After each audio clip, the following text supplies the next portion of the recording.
Chers amis, en ce temps pascal, nous continuons à nous laisser irradier par la lumière du Christ ressuscité. Je lisais il y a quelques jours cette belle prière d'intercession dans les Laudes. Père des Lumières, tu éclaires le monde par la splendeur du Christ ressuscitant dans la gloire. Fais resplendir aujourd'hui dans nos âmes la lumière de la foi. Nous sommes bien là dans l'atmosphère de Pâques, qui est l'anticipation de l'atmosphère du ciel, où de nuit il n'y en aura plus, comme nous le dit l'Apocalypse, parce que précisément tout sera transfiguré dans la lumière de Dieu. Cette préfiguration liturgique du monde transfiguré, qui nous donne tant de joie et d'espérance, se heurte cependant à la réalité de ce monde tel qu'il est, et de l'histoire de l'humanité, qui n'est pas encore pleinement dans la lumière, mais qui se situe entre les ténèbres et la lumière. Jésus s'est présenté comme la lumière du monde, mais de ce fait, il a aussi mis en évidence les ténèbres, comme il le dit dans l'Évangile selon saint Jean au chapitre 3. Tel est le jugement. La lumière est venue dans le monde et les hommes ont préféré les ténèbres à la lumière, car leurs œuvres étaient mauvaises. Quiconque en effet commet le mal déteste la lumière et ne vient pas à la lumière, de peur que ses œuvres ne soient démontrées coupables. Mais celui qui fait la vérité vient à la lumière, afin qu'il soit manifesté que ses œuvres sont faites en Dieu. Ici, nous passons du plan métaphysique, si je puis dire. Le plan métaphysique, c'est Dieu qui est lumière, Jésus qui est lumière, au plan moral. La lumière qualifie le domaine de Dieu et du Christ comme étant celui du bien et de la justice, alors que les ténèbres qualifient le domaine de Satan comme étant celui du mal, du péché et de l'impiété. Alors bien sûr, pour tromper les hommes, Satan se déguise parfois en ange de lumière, comme nous dit saint Paul, pour séduire et perdre les hommes. Mais la prière et l'humilité permettent de déjouer ces tromperies, de le démasquer, et de faire apparaître cette lumière de Satan pour ce qu'elle est, une fausse lumière, une lumière qui cache les ténèbres. Saint Paul nous exhorte donc à choisir la voie de la lumière et à rejeter celle des ténèbres. Il nous invite surtout à ne pas être dans une compromission, un entre-deux qui peut certes être confortable, parce que nous ne prenons pas trop de risques, nous suivons l'esprit du monde, nous ne nous démarquons pas, nous ne tranchons pas. Mais alors le résultat, c'est que nous devenons tièdes. Or nous savons que Jésus vomit les tièdes, comme il l'a dit à saint Jean dans l'Apocalypse. Et donc c'est pour nous éviter d'être vomis par la bouche du Christ que saint Paul nous exhorte. Ne formez pas d'attelage mal assorti avec des non-croyants, nous dit-il. Quel point commun peut-il y avoir entre la condition du juste et l'impiété? Quelle communion de la lumière avec les ténèbres? Quel accord du Christ avec Satan? Quelle entente y a-t-il entre le sanctuaire de Dieu et les idoles? Sortez donc du milieu de ces gens-là et séparez-vous, dit le Seigneur. Ne touchez à rien d'impur, et moi je vous accueillerai. Il y a donc un choix à faire qui peut être douloureux, bien sûr, mais qui est nécessaire si nous ne voulons pas demeurer dans une zone grise, ou pire, dans les ténèbres.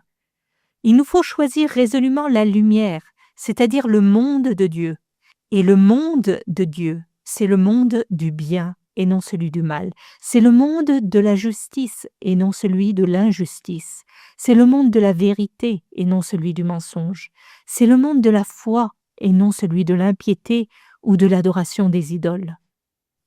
Il s'agit pour nous de nous séparer de ceux qui font le mal afin de n'être pas en communion avec leurs œuvres mauvaises, et donc avec les ténèbres. Souvenons-nous que notre vocation, la vocation de tout homme avec la grâce de Dieu, c'est de devenir lumière dans le Seigneur, c'est d'être rendu participant de la vie divine. Or la vie de Dieu est une vie pleine de lumière, puisque Dieu est lumière.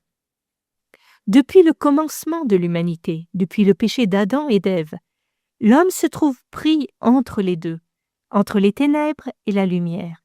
Et il lui faut donc choisir de sorte qu'il devienne soit fils des ténèbres, soit fils de lumière. Jésus lui-même utilise cette manière de parler pour nous faire comprendre la guerre eschatologique dans laquelle nous sommes plongés. Il distingue dans la parabole le monde présent du royaume qu'il est venu inaugurer. Dans cette parabole, il est question d'un homme riche qui avait un intendant et celui-ci lui fut dénoncé comme dilapidant ses biens. Vous vous souvenez de l'histoire, il le fait appeler en lui demandant de rendre compte de sa gestion. Et celui-ci, voyant qu'il est incapable de travailler la terre ou de mendier, s'arrange avec les débiteurs de son maître pour s'assurer un avenir et l'amitié des débiteurs, en leur faisant payer moins que ce qu'ils devraient. Et Jésus termine la parabole en disant « Le maître loua cet intendant malhonnête d'avoir agi de façon avisée, car les fils de ce monde-ci sont plus avisés envers leurs propres congénères que les fils de la lumière. » Il y a bien une séparation. Ce partage entre les ténèbres et la lumière, s'il passe dans le monde entre les hommes, passe aussi au cœur de chacun de nous, car de même que les fils de ce monde ou fils des ténèbres et les fils de la lumière renés en Christ se mélangent durant le temps de ce monde, comme l'ivraie le bon grain, de même nous avons chacun personnellement à passer des ténèbres à l'admirable lumière du Christ. Nos cœurs ne sont malheureusement pas irradiés par la lumière de Dieu, comme le fut celui de la Vierge Marie, qui était l'Immaculée Conception. Nous avons été marqués par le péché. Nous sommes fragiles et faibles, et donc le péché continue d'habiter nos cœurs. Et ne nous faisons pas d'illusions, ce combat contre le péché qui nous obscurcit durera jusqu'à notre mort. C'est petit à petit que la lumière de Dieu illuminera nos cœurs et en chassera les ténèbres, de telle sorte que nous qui avons été créés à l'image de Dieu, nous devenions de plus en plus à sa ressemblance, habités par sa bonté, habités par son amour, car c'est l'amour qui illumine les cœurs et suscite un comportement de bonté et de justice, suscite la sainteté même de Dieu en nous. Dans les écrits de l'Église primitive, il y a l'épître de Barnabé. Cette épître n'a pas été écrite par Barnabé, le compagnon de Paul. On suppose qu'elle a été écrite après l'an 130. Cependant, ce texte a toujours été connu dans l'Antiquité. Il a connu même une certaine gloire. Clément d'Alexandrie et Origène lui prêtaient une autorité canonique. Ensuite, Eusèbe et Jérôme le rejetèrent comme apocryphe. Et de fait, il n'est pas dans le canon des Écritures. Mais il reflète bien la catéchèse apostolique. Et il est très proche de ce qu'on trouve aussi dans la Didaché, qui est une catéchèse morale très connue de l'Antiquité. Cet épître nous présente donc le choix moral entre ces deux voies. Et voici ce que l'auteur nous dit. Il existe deux voies, relevant d'une doctrine et d'une autorité, celle de la lumière et celle des ténèbres. Sur l'une sont postés les anges de Dieu, porteurs de lumière, sur l'autre les anges de Satan. Ici, le Seigneur depuis les siècles et pour les siècles. Là, le prince de ce temps d'iniquité. Et l'auteur nous présente ensuite la voie de la lumière. Voici la voie de la lumière. Que celui qui entend y cheminer jusqu'au but assigné s'applique à sa tâche. Telle est la connaissance qui nous a été donnée pour nous diriger dans cette voie. Tu aimeras celui qui t'a créé, tu glorifieras celui qui t'a racheté de la mort. Tu seras simple de cœur et riche d'esprit. Tu ne frayeras pas avec ceux qui foulent le chemin de la mort. Tu haïras tout ce qui déplaît à Dieu. Tu détesteras toute hypocrisie. Tu n'abandonneras pas les commandements du Seigneur. Tu ne te rengorgeras pas, mais tu seras humble toujours. Tu ne tireras gloire de rien. Tu ne trameras pas de mauvais desseins contre ton prochain. Tu ne permettras pas à ton âme l'insolence. Tu fuiras la débauche et l'adultère. Tu ne corrompras pas l'enfance. Tu resteras doux et paisible. Tu ne garderas pas rancune à ton frère. Tu ne t'interrogeras pas sur ce que demain réserve. Tu n'invoqueras pas en vain le nom du Seigneur. Tu aimeras ton prochain plus que ta vie. Tu ne pratiqueras pas l'avortement et tu ne feras pas mourir le nouveau-né. Je fais juste une parenthèse, mais vous voyez qu'au IIe siècle, la voie de la lumière rappelait cette vérité morale que nos sociétés ont oubliée et qui fait qu'elle glisse vers les ténèbres sous la conduite de Satan aujourd'hui. Je poursuis. Tu enseigneras à ton fils ou à ta fille dès l'enfance la crainte de Dieu. Ne convoite pas les biens de ton prochain. Ne sois pas cupide. Ne te lie pas de cœur avec les orgueilleux, mais recherche l'amitié des justes et des humbles. Tu accueilleras les événements de ta vie comme des bienfaits, en sachant que rien n'arrive en dehors de Dieu. Tu ne seras pas fourbe en pensée ou parole. La duplicité du langage est un piège mortel. Tu obéiras à tes supérieurs comme à une figure de Dieu avec crainte et respect. Tu partageras tout avec ton prochain, sans te flatter de posséder des choses.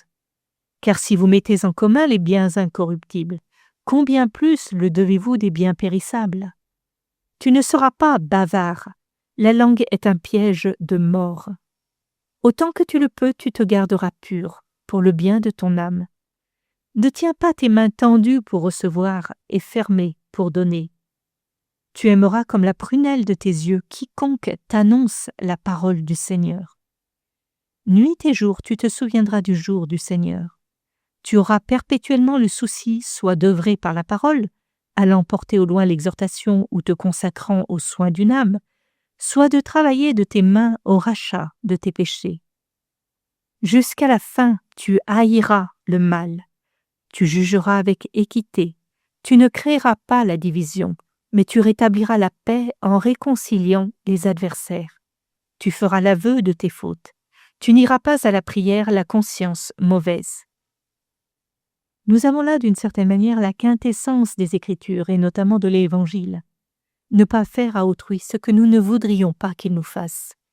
Et vivre de cet amour prévenant qui prend soin de l'autre.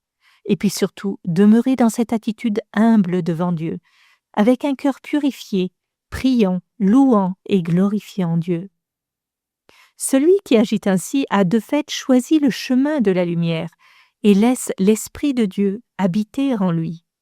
Il laisse la lumière divine illuminer son cœur et son esprit et transfigurer sa vie. Jésus n'a-t-il pas dit « Que votre lumière brille devant les hommes » alors, voyant ce que vous faites de bien, ils rendront gloire à votre Père qui est aux cieux. Une vie belle et bonne, vécue sous l'inspiration de l'Esprit du Christ, est de fait évangélisatrice, même sans parole. Jésus en effet ne parle pas ici d'une annonce directe et explicite de sa doctrine qui s'adresserait à l'oreille. Il parle des actes. Voyant ce que vous faites de bien, dit-il. C'est une évangélisation qui passe par les yeux. Tout comme Jésus, après son baptême, a été interpellé par Pierre et Jean. « Seigneur, où demeures-tu » Et Jésus leur répond « Venez et voyez ». Autrement dit, vous comprendrez ce que je suis en voyant ce que je fais, pas seulement en entendant ce que je dis. Combien de personnes qui se sont converties dans les premiers siècles du christianisme en voyant les chrétiens mourir martyrs. La petite sainte Blandine de Lyon n'a jamais évangélisé par des discours. Elle n'a su que dire « Je suis chrétienne, nous ne faisons rien de mal ». Mais les païens ont vu sa constance. Elle qui n'était qu'une petite esclave, ils ont vu que par fidélité au Christ, elle a accepté d'endurer de si grandes tortures.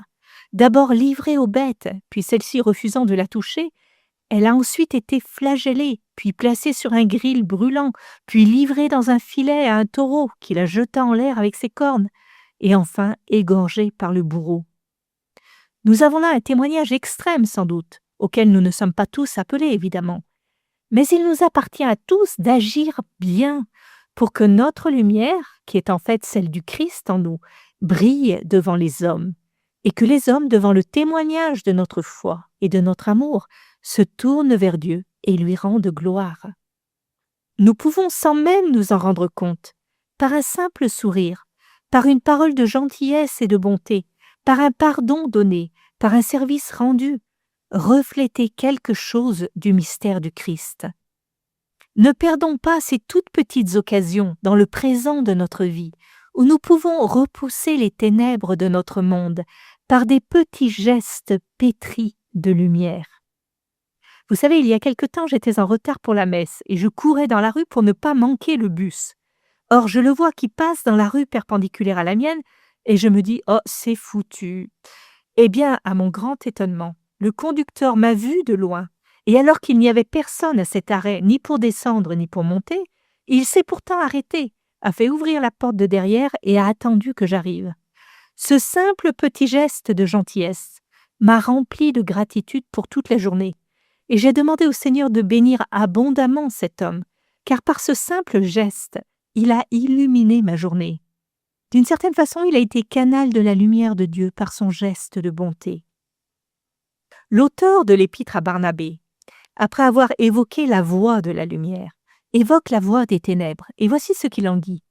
La voie du noir est tortueuse et jonchée de malédictions. Elle est la voie d'une mort et d'un châtiment éternel. Tout ce qui peut ruiner une vie s'y presse. Idolâtrie, arrogance, orgueil du pouvoir, hypocrisie, fourberie, adultère, meurtre, vol, vanité, désobéissance, fraude, malice, jactance, sorcellerie, magie, cupidité, mépris de Dieu. Et ensuite, voici comment il caractérise ceux qui marchent dans cette voie. Adversaires des justes, ennemis de la vérité, complices du mensonge, ignorant le salaire de la justice et n'étant attachés ni au bien ni au jugement équitable, indifférents à la veuve et à l'orphelin, vigilants non pour la crainte de Dieu, mais pour le mal, totalement étrangers à la douceur et à la patience, amoureux de la vanité, coureurs de récompenses, sans pitié pour le pauvre ni compassion pour l'affligé, habiles à la calomnie, oublieux de leur Créateur, meurtriers d'enfants, et détruisant par l'avortement la créature de Dieu. Sans souci de l'indigent, durs avec l'opprimé, avocats des riches, juges iniques des pauvres, pécheurs universels. Voilà donc le portrait bien sombre, ténébreux de fait, que l'auteur nous présente de ceux qui suivent la voie du prince de ce monde. Notre humanité n'a pas beaucoup changé depuis 2000 ans et même depuis toujours, n'est-ce pas? Saint Paul, dans sa lettre aux Éphésiens, les exhortait afin qu'ils fuient tous ceux qui suivent ce chemin ténébreux. Ne prenez aucune part aux activités des ténèbres, leur disait-il. Elles ne produisent rien de bon. Démasquez-les plutôt. Ce que ces gens-là font en cachette, on a honte même d'en parler. Mais tout ce qui est démasqué est rendu manifeste par la lumière, et tout ce qui devient manifeste est lumière. Saint Paul nous montre bien là un cheminement, une dynamique et même une Pâque. Ce qui est ténébreux doit être rendu manifeste, doit être démasqué et donc ainsi venir à la lumière. Or, il faut bien voir que par naissance, tous les hommes appartiennent de fait au domaine des ténèbres, puisque tous sont marqués de la blessure du péché originel et donc d'une propension à choisir le mal, ou tout au moins d'une vulnérabilité aux séductions du diable ou de la chair. C'est le Seigneur et le Seigneur seul qui nous a appelés des ténèbres à son admirable lumière, comme le disait si bien Pierre dans sa première lettre. C'est le Seigneur qui a pris l'initiative de notre délivrance. C'est lui qui nous a mis en mesure de partager le sort des saints dans la lumière, pour reprendre la parole de saint Paul aux Colossiens. Il nous a en effet arrachés à l'empire des ténèbres et nous a transférés dans le royaume de son Fils bien-aimé, en qui nous avons la rédemption, la rémission des péchés. Cette grâce décisive, nous l'expérimentons lors du baptême puisque dans ce sacrement, saint Paul décrit ce qui se passe par cette parole. « Réveille-toi, ô toi qui dors, relève-toi d'entre les morts, et le Christ t'illuminera. » Cette manière de parler du baptême comme d'une illumination, nous la retrouvons aussi dans l'Épître aux Hébreux. L'auteur parle des baptisés comme, je le cite, « ceux qui ont été illuminés, qui ont goûté aux dons célestes, qui sont devenus participants de l'Esprit Saint, qui ont goûté la belle parole de Dieu et les forces du monde à venir. » Cette illumination des baptisés vient de la grâce, c'est-à-dire de la puissance du Saint-Esprit qui vient opérer toute chose nouvelle en nous, qui nous fait devenir enfants de Dieu, en infusant en nous les vertus théologales de foi, d'espérance et de charité. Cette transformation n'est pas un vernis extérieur, une amélioration superficielle. Elle est un changement profond à l'intérieur de nos cœurs, une sorte de recréation dans la grâce. Et saint Paul le laisse entendre quand, s'adressant aux nouveaux baptisés qui ont quitté le paganisme, il leur dit « Jadis, vous étiez ténèbres, mais à présent vous êtes lumière dans le Seigneur. » Voyez la radicalité de l'expression. Il ne leur dit pas « vous commettiez des choses ténébreuses, des actes mauvais », mais « vous étiez ténèbres, dans votre être même ». Et la grande transformation, c'est que, ontologiquement, au niveau de son être, le baptisé devient lumière. Vous êtes désormais lumière dans le Seigneur. Non que nous puissions devenir lumière par nous-mêmes, nous devenons lumière par notre participation à la lumière de Dieu, par notre accueil de la Trinité sainte en nos cœurs. Et la conséquence de ceci, selon ce que saint Thomas d'Aquin rappelle toujours, à savoir que l'agir suit l'être, eh bien, c'est que nous devons vivre désormais en fils de lumière. La transformation de notre être nous oblige quelque part. Cette transformation, cette illumination détermine pour nous une ligne de conduite nouvelle. Nous ne pouvons plus poser des actes qui appartiennent au royaume des ténèbres, alors que nous avons été transférés dans le royaume de la lumière et que nous sommes devenus lumière dans le Christ. La vie des fils de lumière ne peut être comme celle des fils des ténèbres. Il doit y avoir une différence, et cela doit se voir. Ce serait humilier le Christ qui vit en nous que de continuer à agir comme nous agissions avant l'illumination reçue au baptême, en continuant à produire des œuvres mauvaises. Cela est valable pour les nouveaux baptisés, mais cela est aussi valable pour nous qui avons peut-être été baptisés dans l'enfance.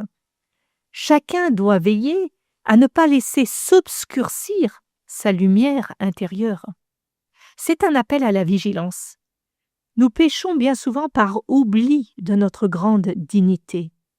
Saint Léon le Grand, dans une homélie pour Noël, exhortait les chrétiens en leur disant « Chrétien, prends conscience de ta dignité, puisque tu participes maintenant à la nature divine. Ne dégénère pas en revenant à la déchéance de ta vie passée. Souviens-toi que tu as été arraché au pouvoir des ténèbres pour être placé dans la lumière et le royaume de Dieu. Par le sacrement de baptême, tu es devenu temple du Saint-Esprit. Garde-toi de mettre en fuite un hôte si noble par tes actions mauvaises et de retomber ainsi dans l'esclavage du démon, car tu as été racheté par le sang du Christ. Saint Paul, de la même manière, nous faisait cette recommandation dans sa lettre aux Romains. Le salut est maintenant plus près de nous qu'au temps où nous avons cru. La nuit est avancée, le jour est arrivé. Laissons là les œuvres de ténèbres et revêtons les armes de lumière. Comme il sied en plein jour, conduisons-nous avec dignité. Point de ripaille ni d'orgie, pas de luxure ni de débauche, pas de querelle ni de jalousie.